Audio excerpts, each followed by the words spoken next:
आज हम class 10 exercise 3.1 का सेकंड सम करेंगे, लेकिन इस सेकंड सम को करने से पहले आपको कुछ बेसिक रूल्स का जानना बहुत जरूरी है। वो बेसिक रूल कुछ इस प्रकार से हैं। इस बेसिक रूल में आप पढ़ेंगे, आपके पास 3.1 एक्सरसाइज में 3 प्रकार की लाइन होती है। सबसे पहली लाइन आपकी होती है इंटरसेक्टिंग लाइन।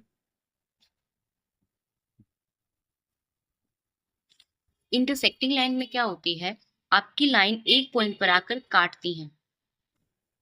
अगर आपकी लाइन एक पॉइंट पर आकर काटेंगे तो वो आपका सॉल्यूशन एक सॉल्यूशन देंगे। Okay,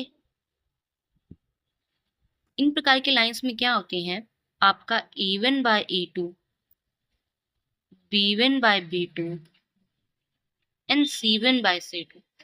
A1 by A2 equal ही नहीं होगा आपके B1 बाय B2 के।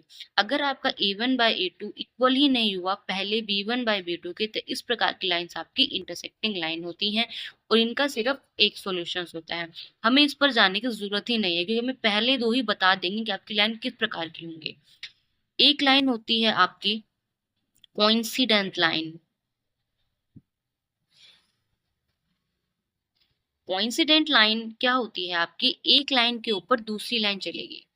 मैं आपको एक बात बता देती हूँ, जब हमारे पास दो लाइंस होती हैं, जहां जहां पर वो लाइंस काटनी है हमारे पास उतने ही सॉल्यूशन होते हैं। अगर हम इंटरसेक्टिंग लाइन की बात करें तो आपके पास दो लाइन है, लेकिन वो दो लाइन सिर्फ एक ही जगह काट रही हैं। एक ही जगह पर काटने के कारण उनका सिर्फ एक सॉल्यूशन हुआ है। अगर मैं कोइंसिडेंट लाइन पर जाऊं तो दो लाइन्स ही होंगी, बट वो बहुत सारी जगह पर, एक लाइन के ऊपर जब एक लाइन जाएगी तो क्या पता कितनी जगह, यहाँ पे भी, यहाँ पर भी, यहाँ पर भी, कई जगह भी दूसरे को काटते हुए जाएंगे, ऐसे ऐसे ऐसे ऐसे। जब बहुत सारी जगह काटेंगे तो उनके क्या सोल्यूशन होंगे, मैनी सोल्यूशंस होंगे। Is it clear? जब आपके मैनी सोल्यूशंस होते हैं, कोइंसिडेंट लाइन होती है, तो आपका A1 by A2, B1 by B2 and C1 by C2, ये आपके तीनों क्या होते हैं, इक्वल होते हैं।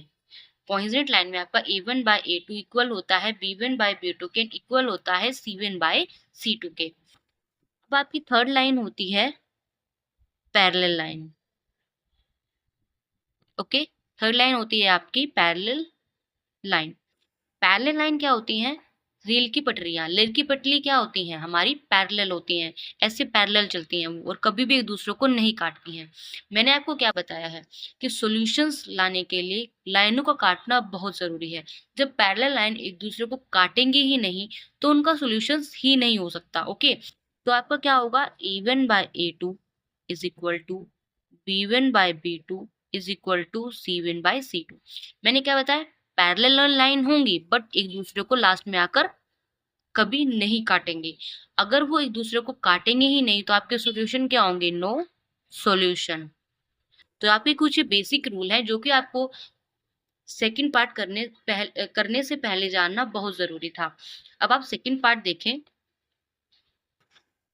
अगर मैं सेकंड पार्ट को देखूं तो उसमें क्या कहा गया है, on comparing ratio A1 by A2, B1 by B2 and C1 by C2, find out whether the lines representing, हमें निकालना है कि लाइन रिप्रेजेंट करती हैं आपकी, क्या वो इंटरसेक्टिंग लाइन है, या वो पैरेलल लाइन है, या फिर वो कोइंसिडेंट लाइन है। मैंने फर्स्ट पार्ट लिया है इसका, 5x minus 4y plus 8 is equal to 0 and 7x plus 6y minus 9 is equal to 0।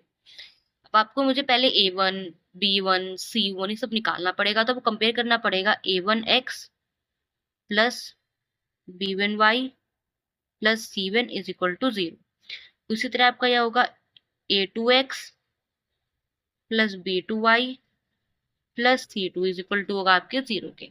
अगर मैं इसको कंपेयर करूं तो आपका A1 आता है 5, B1 आता है -4 एंड C1 आता है आपका 8। इसी तरह आपका अगर मैं इन दोनों कंपेयर करूं तो A2 आएगा आपका 7, B2 आएगा आपका 6 एंड C2 आएगा आपका -9। अगर मैं करूं A1 by A2 equal B1 by B2 equal C1 by C2। A1 क्या है मेरा 5, A2 क्या है मेरा 7, इसी तरह B1 क्या है मेरा -4, B2 क्या है मेरा 6 इक्वल C1 क्या है मेरा 8, C2 क्या है मेरा -9। अब देखिए जहां पर आपका कटता आपको वहां पर काटना जरूरी है। देखो अगर मेरा 5/7 है, ये कट जाएगा, 2 2 4, 2 3 6, मतलब -2/3 इक्वल, माइनस ऊपर लियो तो आपकी मर्जी है, -8/9। अब देखिए मैंने आपको क्या कहा था, देखिए पहले नंबर पे ये नहीं मिल रहा है। मैंने आपको क्या कहा था, जब A1/A2 इट नॉट इक्वल होगा B1/B2, तो हमें C1/C2 को देखने की कोई नीड नहीं है। तो इस तरह की लाइंस कैसी लाइंस होती हैं हमारी, जो पहले नंबर पे कट जाती हैं, intersecting lines. Is it clear? Okay bye.